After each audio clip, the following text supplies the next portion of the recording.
السلام عليكم ورحمة الله وبركاته. الحمد لله رب العالمين والعاقبة للمتقين والصلاة والسلام على أشرف الأنبياء والمرسلين نبينا محمد وعلى آله وصحبه أجمعين ومن تبعهم بإحسان إلى يوم الدين، أما بعد. عن عائشة رضي الله عنها قالت قال رسول الله صلى الله عليه وسلم 10 من الفطرة. عائشہ رضی اللہ عنہا سے روایت ہے، رسول صلی اللہ علیہ وسلم نے 10 چیزیں انسانی فطرت میں سے بتایا۔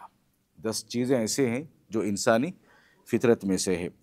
قص الشارب، مونچھوں کا کاٹنا، وإعفاء اللحیہ، داڑھی کا بڑھانا، والسواک، مسواک کرنا، واستنشاق الماء، ناک میں پانی چڑھانا، وقص الاظفار، ناخن کا کاٹنا، وغسل البراجم، انگلیوں کے درمیان خلال کرنا، ونتف الابط، بغل کے بال اکھیڑنا، وحلق العانۃ، زیر ناف بال کا اتارنا، وانتقاص الماء، پانی سے استنجا کرنا یعنی قضاء حاجت پوری کرنا۔ راوی کہتے ہیں ونسیت العاشرہ، 10ویں چیز کیا ہے؟ راوی کہتے ہیں میں بھول گیا، ظن غالب یہی ہے، الا ان تکون المضمضہ، غالب گمان یہ ہے کہ کلی کرنا یہ انسانی فطرت میں شامل ہو سکتا ہے۔ یہ 10 چیزیں انسانی فطرت میں اللہ کے نبی صلی اللہ علیہ وسلم نے بتایا۔ ابن عمر رضی اللہ عنہما سے روایت ہے، نبی کریم صلی اللہ علیہ وسلم نے فرمایا احف الشوارب، کہ مونچھیں کاٹو اور داڑھی بڑھاؤ۔ داڑھی بڑھانا یہ انسانی فطرت میں سے ہے، کیونکہ اللہ رب العالمین نے مرد کے ساتھ عورت کو بھی بنایا۔ عورت کی صفت یہ ہے کہ اس کے چہرے پہ بال نہیں رہتے ہیں، لیکن انسان کو، مرد کو عورت کی طرح بننا نہیں ہے۔ اللہ رب العالمین نے اس کی فطرت میں جو بھی چیزیں دیا ہے وہ اس کے لیے خوبصورتی کی علامت ہے، وہ اس کے لیے خوبصورتی ہے۔ اللہ تعالیٰ بہتر جانتا ہے مرد کے لیے کیا چیز ضروری ہے، کیسا رکھنا ہے۔ اسی لیے شریعت کے اندر اللہ کے نبی صلی اللہ علیہ وسلم نے داڑھی بڑھانے کا حکم دیا ہے۔ تو یہ داڑھی انسانی چہرے کے لیے خوبصورتی کی علامت ہے، لیکن انسان یہ تصور کرتا ہے کہ اگر میں داڑھی نکالوں گا تو خوبصورت لگوں گا۔ دنیا کی نظر میں آپ خوبصورت لگ سکتے ہیں، لیکن اللہ اور شریعت کی نگاہ میں آپ کیا ہے کہ ایک سخت وعید کے اندر آ جائیں گے۔ اللہ کے نبی صلی اللہ علیہ وسلم نے داڑھی چھلنے والوں کے حق میں سخت وعیدیں اللہ کے نبی صلی اللہ علیہ وسلم نے بتائے ہیں، اور رسول اکرم صلی اللہ علیہ وسلم کا یہ بھی فرمان ہے کہ ہمیں چند چیزیں، ایسی چیزیں بتائی گئی ہیں کہ ہمیں یہود و نصارہ کی مخالفت کرنا ہے۔ یہود و نصارہ دیکھیے، یہود نصارہ مشرکین داڑھی کو چھلتے ہیں، مونچھیں بڑھاتے ہیں، داڑھی کو چھلتے ہیں اور مونچھیں بڑھاتے ہیں۔ اللہ کے نبی صلی اللہ علیہ وسلم نے ان کی مخالفت میں کرتے ہوئے کہا کہ آپ مونچھیں کاٹو، داڑھی بڑھاؤ، یہ ان کی مخالفت ہے۔ اور اس سے بڑی چیز کیا ہے؟ ایک سنت ہے۔ اس سے بڑی چیز کیا ہے؟ اللہ کے نبی صلی اللہ علیہ وسلم کی سنت ہے کہ جب کبھی داڑھی کے بارے میں بتائی جاتی ہے تو لوگ ہنس کر ٹال دیتے ہیں۔ نوجوانوں سے کہا جائے تو نوجوان کہتے ہیں کہ ابھی میری شادی نہیں ہوئی ہے، اگر میں داڑھی رکھ لیا تو مجھے بچی نہیں دیں گے۔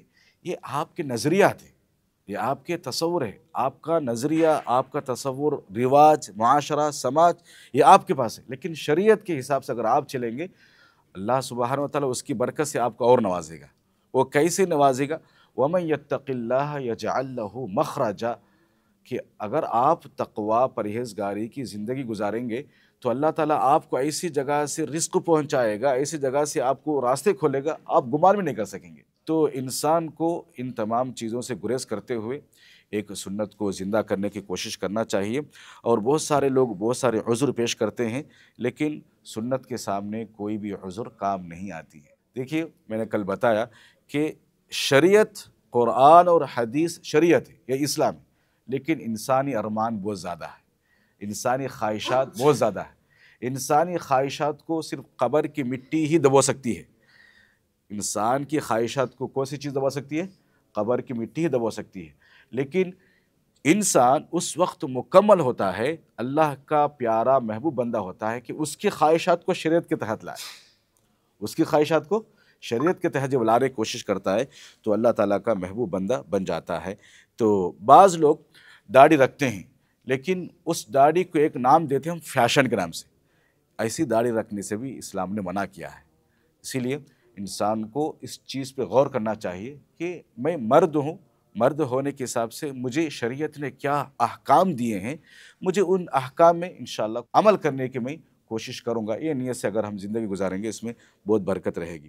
اور اسی طریقے سے ابو ہریرہ رضی اللہ عنہ سے روایت ہے، رسول اللہ صلی اللہ علیہ وسلم نے فرمایا خمس من الفطرہ، 5 چیزیں انسان کی فطرت میں سے ہیں، الختان ختنہ کرنا، والاستحداد زیر ناف بال اتارنا، وتقلیم الاظفار ناخن کا کاٹنا، ونتف الابط بغل کے بال کاٹنا، وقص الشارب اور مونچھیں کاٹنا۔ ابن عمر رضی اللہ عنہ سے روایت ہے، رسول اللہ صلی اللہ علیہ وسلم نے فرمایا احف الشوارب وعف اللحى کہ مونچھیں کاٹو داڑھی بڑھاؤ۔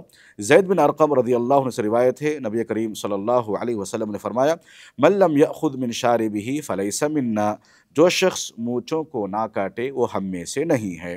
انس رضی اللہ عنہ سے روایت ہے، اللہ کے رسول صلی اللہ علیہ وسلم نے فرمایا وقت لنا فی قص الشارب وتقلیم الاظفار ونتف الابط وحلق العانۃ الا نترک اکثر من 40 لیلہ۔ اللہ کے نبی صلی اللہ علیہ وسلم نے ہمارے لیے مونچھیں کاٹنے، ناخن تراشنے، زیر ناف بال اتارنے، بغل کے بال اکھیڑنے کا وقت مقرر کر دیا ہے، وہ یہ ہے کہ ہم میں سے کوئی 40 دن سے زیادہ ان کو نہ چھوڑے۔ یہ اللہ کے نبی صلی اللہ علیہ وسلم نے ایک وقت مقرر کیا ہے کہ اگر آپ ناخن کاٹنا چاہتے ہیں تو 40 دن کے اندر کاٹ لیں، زیر ناف بال ہے، بغل کے بال ہے، جو بھی جہاں بھی شریعت نے جن بالوں کو نکالنے کا حکم دیا ہے تو وہ 40 دن سے زیادہ نہ چھوڑے، بلکہ 40 دن کے بعد وہ صاف ستھرا کر لے سکتا ہے۔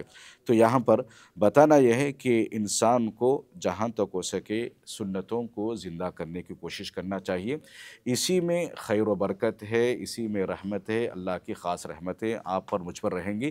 آخر میں اللہ رب العالمین سے دعا ہے کہ رب العالمین مجھے اور آپ کو کہیں سنی باتوں پر عمل پیرا ہونے کی توفیق عطا فرمائے۔